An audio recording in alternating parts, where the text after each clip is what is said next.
Don't tell me how serious you are about protecting victims when it's not consistent. Listen, celebrities love talking about spirituality, principles, and standing firm, especially after they've already made millions. It's easy to discover your morals when the mansion is paid for and the checks keep coming.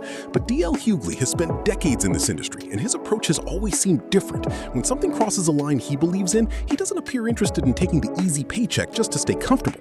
And that's only part of what makes him stand out. DL also refuses to follow one of Hollywood's oldest unwritten rules: keep your mouth shut. If he sees something he believes is wrong, silence doesn't seem to be his specialty. Stuff, man, is all anyone's talking about right now. Trump's obviously, obfuscating, he's hiding something, we don't know what it is. Do you think the juice is going to be worth the squeeze when we figure out what's in there? I think that one thing for sure I can tell you who's not on Epstein's list: nobody black, no immigrants, no trans. There's no diversity in this pedophile ring. No DEI. This is a game for rich, old white dudes. The largest demographic in America, the #1 registered sex offenders in America, registered sex offenders, are middle-aged white dudes. This is their game. And if you let this stuff slide, you have a favorite pet. That's the game you playing. I don't care who did what. I don't care if I like their music, their politics. I don't care if I like their movies. If you did this, to me, you are a pedophile and you suffer the consequences of the law. Because unlike a lot of people, like Megyn Kelly, or like all of these people who are excusing this, I ain't got a favorite pedophile. That's not a game I'm willing to pay. That's gonna be on Netflix soon. My favorite pedophile. Da-da-da-da. Yep, that's the pattern. DL doesn't exactly soften his words for Hollywood's comfort. He's been willing to speak about Epstein, Trump, and the people surrounding these controversies, even when the conversation gets uncomfortable. His basic position is straightforward. If something looks wrong, don't pretend you didn't see it. And that raises a bigger question. Are people actually ready to confront uncomfortable information? Or have we become so used to dismissing anyone who challenges the narrative that we'd rather call them crazy and move on? Had the worst argument. Really? We argued. Over Trump? After this thing happened, he'll tell you, we talked for 2 hours shouting at each other. Huh. Snoop, I loved him so much. I grew up in LA on 135th and Avalon. And when he got in trouble, I prayed for a crib. Do you know what it's like to pray for? I prayed. Sorry, Uncle Snoop, nothing personal, but DL is raising questions that deserve an answer. And Snoop isn't the only major name entering this conversation. Next comes Diddy, along with the question of whether someone facing serious controversy could ever receive political protection. DL's response is blunt, because in his view, the entertainment industry and the political world can sometimes look like a circus, especially when people who seem finished somehow find a way to remain standing. Robert Morris, I believe his name was. I heard about this. He had with an 8-year-old girl for 4 years. And he got 6 months and 9 years probation. So I think that is a stark example of, so people always say it's about money, but it isn't. One man, because Puffy's argument it was that it was consensual, and the judge didn't buy it. He thought, and he talked about the reason for a stiffer penalty as Puffy got was to dissuade people from trying, to know that there were severe consequences. That was in a New York court. In a court in Oklahoma, a man who pled guilty to having an 8-year-old got 6 months and 9 years. And I think the reason that these things continue to happen is because it is a stark example of the way, like when you hear people talk about criminality, they never talk about crime that they, participate in. Like, you could say what you want to me about crime, but I think the crimes against children, there should be a special place in hell. And now we're back to the Epstein files, because there's no way to discuss DL's comments without going there. Since this controversy exploded, one question keeps hanging over the celebrity world. Where is everybody? There have been headlines, allegations, investigations, and endless public discussion, yet many celebrities seem remarkably quiet. Hollywood can produce endless commentary about fashion, awards, relationships, and red carpets, but when the Epstein controversy enters the room, the volume suddenly seems to drop. That's exactly why DL's willingness to speak stands out.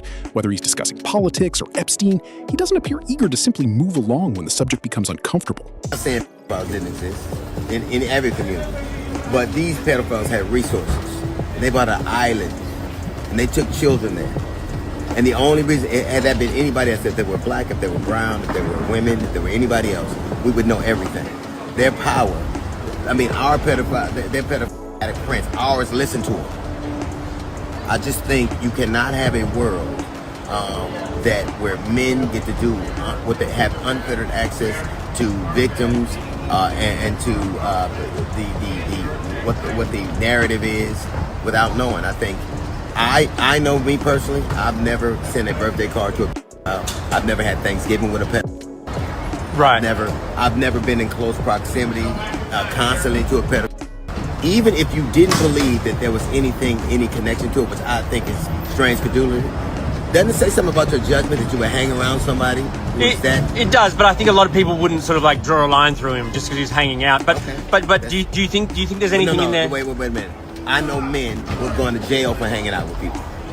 Right. So let's not pretend like we're not talking about like teenagers. We're talking about 60-year-old men Right. who knew about things that were happening. Your leadership is about your judgment. What does it say about you hanging out with a man of this reputation? Is What it does say? disqualifying? Yes. Okay. Yes. You can get disqualified for the shit you post. Yeah. Jobs will fire you for that. Right. People got fired for just saying what Charlie Kirk said.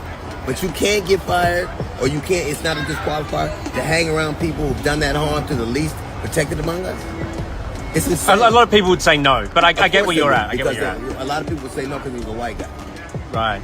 He's the most powerful, and these are powerful men. These are princes and captains of industry and scholars. If you had that resume, you not only. And then another enormous name enters the discussion, Michael Jackson.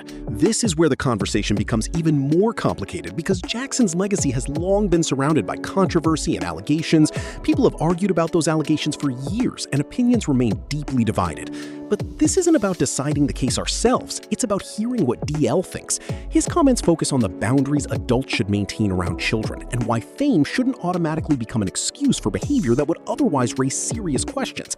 And that leads into an even larger issue, whether celebrity status changes the standards people apply. Being in the photos. Listen, man, I think Michael Jackson was a great singer, but a horrible babysitter. I said that before. I don't think there's any excuse for a grown man sleeping with kids. I don't care what happens. I think it's highly inappropriate, and the only reason you do it, you allow that, is because he was immensely talented. Yeah, I don't even want to have conversations with underage kids. I don't get why any grown man would want to be around children and it ain't court ordered. I don't get why that's sad. It's like I don't get it. It ain't court ordered? No. Not even his own kids, huh? Maybe unless he is. Unless he has to. That's it. But we make excuses for people we like. This is how I feel, right? When I see like the Chris Tuckers and Diana Rosses, at Epstein I think Island. Chris just got on the plane. There's no evidence that he ever was on Epstein Island. Well, if he was on the plane. But he took a private jet. He said the dude had a private jet and went on a ride with him. There's a difference between that and going to a specific destination. I've never been on a plane purposely with I've never done it. But, Well, was he actually convicted of pedophilia during the time of those flights? No. You see what I'm saying? Because that came a little bit later. No. But I think he had been already indicted for it and had if I'm not mistaken, he'd already been indicted for it and had the Pam Bondi and another guy that was in the Trump administration gave him a sweetheart deal. But I think a lot of that had already happened. Look, I just don't have any friends that are pedophiles that I know of, that are still my friends. I agree. Me neither. I actually had a friend from college that I found out is now a registered. DL is essentially asking a question that goes far beyond one celebrity or one scandal. If powerful institutions can control information, redirect public attention, or keep certain details hidden, then how is the public supposed to know what deserves scrutiny? The modern news cycle moves incredibly fast. One controversy dominates the conversation, and suddenly another headline appears and everyone moves on. That doesn't prove that anyone is deliberately hiding anything, but it does explain why DL remains skeptical of the idea that every unanswered question should simply disappear. Files. The blackest thing on the Epstein files is the redactions. That's the blackest thing on the Epstein files. The NPR is reporting that 5,000 pages that were accusing Trump of having an underage minor were removed. Because when you're rich and powerful, you could just remove stuff. You could act like it never happened. Black people invented the written word, but white people invented the eraser. They did. He was in the files. No, he wasn't. He just wasn't in the files. Never happened. This is and this thing. Now I'm not saying like this is rich, powerful white men. This is all rich, powerful white men. This is a rich white man's game. This is pickleball. Yeah. Because and I'm not saying that he is prevalent in many communities, but these dudes had access to private jets and planes. Our pedophiles just waiting for your mama to fall asleep. These dudes. Wow. Have you ever noticed every time it's a new revelation on the Epstein files, somebody get bombed? Oh yeah, bro. But this is interesting to me because white people like to talk about crime, but we ain't in this one. Epstein ain't us. Oh man, this is a white man's game, right? This is pickleball right here. Like, no goddamn pickleball. You know what I'm saying? Like, yeah, this is the only thing black on the Epstein files is the redactions. That's it. Yeah. Yeah, man. This is we all in there. We know we in there at least a million times. And there's another reason DL's perspective is interesting. He has spoken about leaving organized religion because of what he believed the institution was doing to people. That experience shaped the way he looks at systems of authority. When people are told what to believe and then encouraged to defend the system instead of questioning it, skepticism becomes difficult. So when DL looks at Hollywood, it's understandable why he might recognize similar patterns. His argument isn't simply about celebrities, it's about what happens when people become so invested in a system that questioning it starts to feel unacceptable. Anybody who uses their belief to then tell somebody that their belief is wrong. The whole thing about this idea of serving a higher being is that it's supposed to lift you up, I would imagine. Like, I believe in God. I just don't believe that everybody who says they work for him really do. And I've yet to find fervently religious people on the whole, in the aggregate, who purposely try to make the world better. Like the people who have the loudest megaphones, the people who have the most exposure, the people who are the most visible, seem to have a vested interest in telling somebody they're wrong and I'm right. And I don't understand it. It was one of the reasons I stopped kind of being involved in the religion, because I saw what it did and how it makes people act. If you love God, then you have to love people.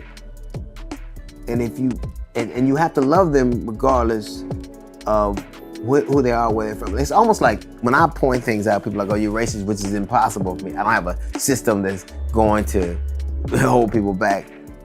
But I think that we're so connected in this country to a system that's unfair, that pointing out what's unfair seems like racism to people, or pointing out there are things that are truthful, there are things that are not. But when that truth, or when you connect your idea of the truth to telling somebody how they're bad and you're good and he loves you and this being loves you more. Right. But DL isn't the only celebrity who has challenged Hollywood's image. For years, other entertainers have made controversial claims about the industry. And whenever a celebrity becomes too outspoken, the reaction can be fascinating. Suddenly, they're labeled unstable, paranoid, difficult, or simply crazy. Sometimes those labels may be justified, but the bigger question is whether dismissing someone completely can also prevent people from examining what they actually said. Hollywood's publicity machine can build a celebrity into an icon almost overnight, and the same machine can help turn that person into a punchline just as quickly. Where I talk out against drugs and psychiatric of electric shocking people, okay, against their will, of drugging children with them not knowing the effects of these drugs. Do you know what Adderall is? Do you know Ritalin? Do you know now that Ritalin is a street drug? Do you understand that?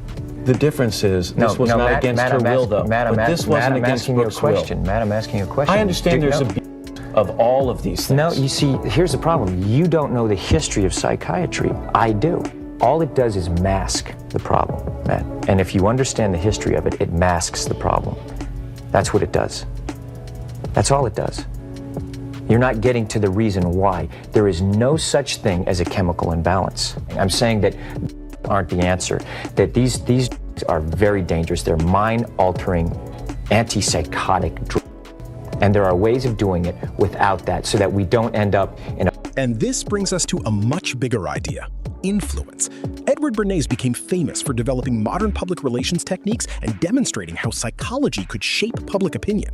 Today, mass influence doesn't require a political speech in every household. It can happen through entertainment, advertising, television, and celebrity culture. We watch what famous people wear, copy what they buy, and sometimes absorb their opinions without even realizing it. And that's where claims about handlers and industry control enter the conversation. The idea is that powerful people may influence how stars present themselves and what audiences ultimately see. It sounds dramatic, but stories from entertainers like Dave Chappelle have kept this discussion alive. I'm a conspiracy theorist to a degree. Like when I connect dots that maybe shouldn't be connected, I don't know. But certain dots, like when I see that they put every black man in the movies in a dress at some point in their career, I'll be connecting them down like, wow, all these brothers gotta wear a dress. This happened to me. So the writer comes in, I think he's the writer, he's like, Dave, listen, we got this hilarious scene where Martin's sneaking out of jail, so he disguises you as a prostitute. And he put this dress on, and what? A prostitute? Nah, I'm not doing that. I don't feel comfortable with that. That should have been in the discussion. What? You don't feel comfortable with it? I mean, it's a hilarious bit. All the greats have... Then there's Cat Williams, another comedian known for making explosive claims about Hollywood. His statements have often been dismissed as conspiracy theories or paranoia, but whether you believe him or not, his willingness to discuss subjects others avoid is exactly why these conversations continue. The important question isn't whether every claim is automatically true, it's whether we should examine controversial statements carefully before dismissing the person making them. People feel about the ritual. It's about does following the ritual work. Yeah. And so you can fool yourself into thinking there isn't one, but the evidence will be clear. So like when I be like, oh, these guys are wearing dresses. And everybody's like, oh, he keeps talking about people wearing dresses. No, it's not. That is a weird thing. It's not like that. Look at it from a different way. Look at it. Show me one person that ever wore a dress in Hollywood unsuccessfully. That's how you understand what a ritual is. So 20 years ago, I knew that transgenders was gonna be a thing.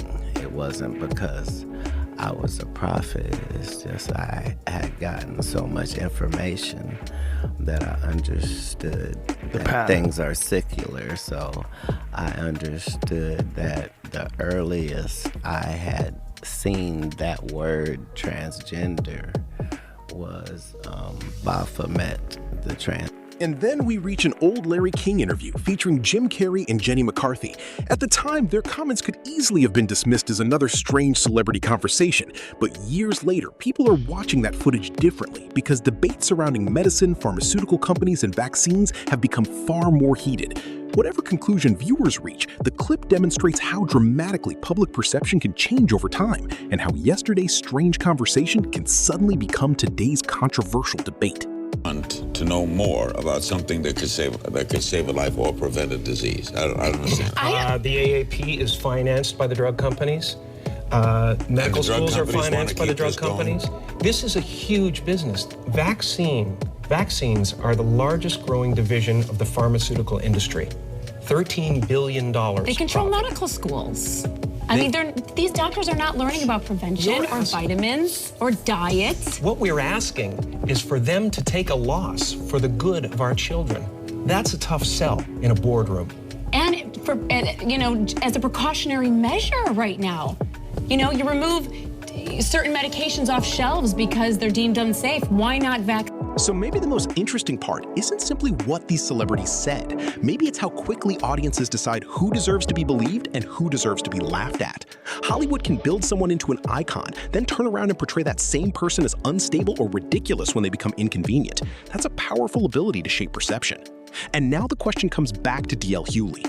Is he exposing genuine problems within the systems he's criticizing, or are we simply getting pulled deeper into another Hollywood rabbit hole? Either way, the questions he's raising are difficult to ignore.